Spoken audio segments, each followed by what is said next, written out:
Run in circles.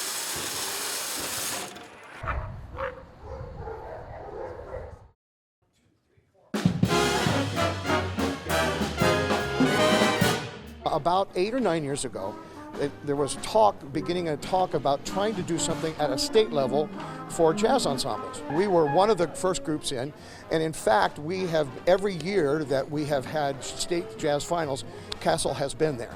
And that's the only band in the state where that is true, and we're very proud of that. We were named State Honor Band. It was an absolute honor because the bands around the state are all getting better, and that's the primary goal anyhow, to promote jazz in our schools and to help all the bands to get better. Each year has been a pleasure and a joy to work with the kids, and each year is different yet the same because you can see the same kind of qualities in different kids.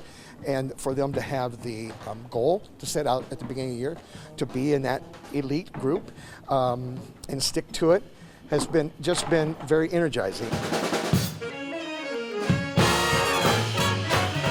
Some of these kids have actually been in the top band for all 4 years. So when they came in as freshmen, they were very, very strong as freshmen. And then their leadership kind of developed over the years to be at this point. So when this group was freshmen, I knew that was special. I said, when this group gets to be seniors, we're really going to go for it. And so that's what we tried to do this year.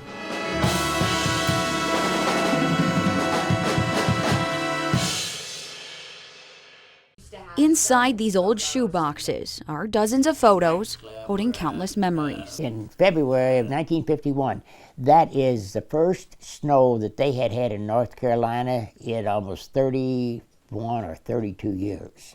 They belong to 91-year-old Ray Beckwith, who knows a thing or two about bravery and courage. Spent my 20th birthday at Parris Island, South Carolina. Ray served in the Marine Corps during the Korean War conflict. His brother also serving our country. He was drafted in the Army. He was about a year and a half younger than I was. This veteran was born in Louisville back in 1929.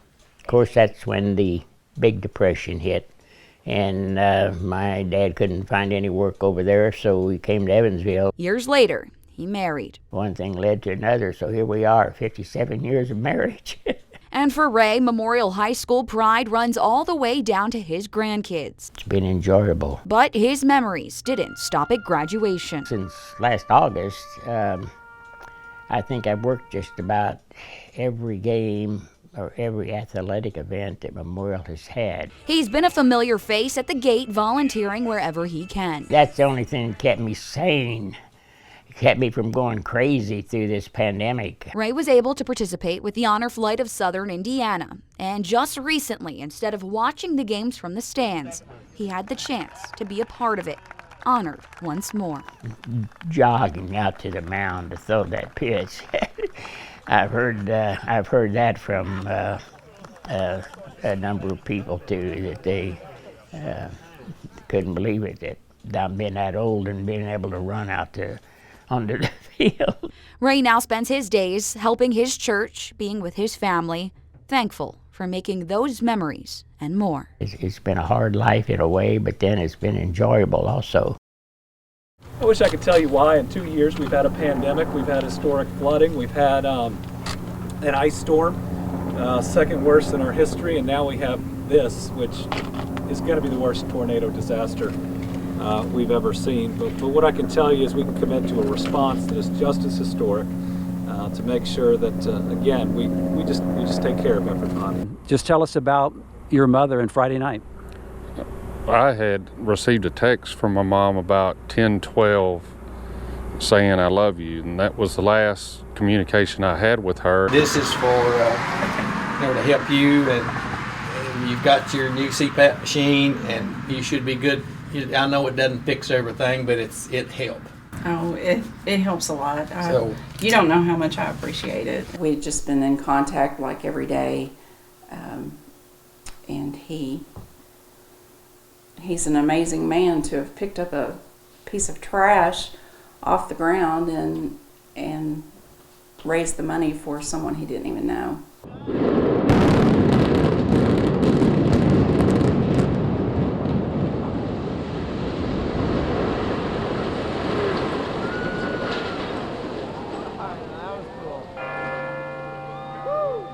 We're just really trying to deal with all of this, and this is new for, I think, everyone here, Mayor. Have you ever seen something like this before? Not live, only on YouTube. Yeah, Sam, I'm right here on West Indiana Street. You can see behind me here, it's still taped off. There's still a heavy police presence, and it's definitely still an active crime scene.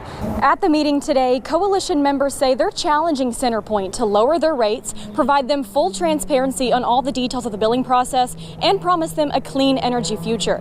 The second oldest building in Greenville, standing tall just 24 hours ago, now lays in pieces across Main Street.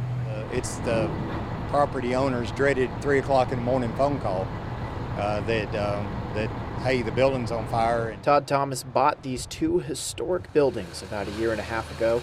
Today he got the call that no landlord wants to hear. The fire started early this morning, but it didn't take long for several fire agencies to respond. I believe Hartford, Madisonville, Owensboro just came in. We have several counties around the area that have sent fire trucks to help. The cause of the fire is not known at this time, and officials say no one was hurt, but surrounding businesses are feeling the impact of this fire. But there's a little cafe that's been open for maybe 2 weeks on that corner, and they've lost everything. My daughter-in-law has office space in the brown brick structure next to that corner building, and her office appears to be a total loss. Due to the extensive water and fire damage, the buildings were deemed safety risks and were torn down. Historic buildings reduced to rubble. Well, the oldest one is actually the one on the corner. We call that the Thomas Summers Building. It was constructed 1877. It was actually the second oldest commercial building in Muhlenberg County. The debris will be cleared, insurance will get involved, and the corner of Main and Main Cross Street will sit empty for now. But even if new buildings are erected, Duvall says you can't rebuild history. You can't build back that type of character that's been established over, 130 years, 130 plus years. Well, many of the members of the Greenville community were out here today taking pictures and videos as this building was torn down. I'm reporting here in Greenville, Jordan Yaney, 14 News.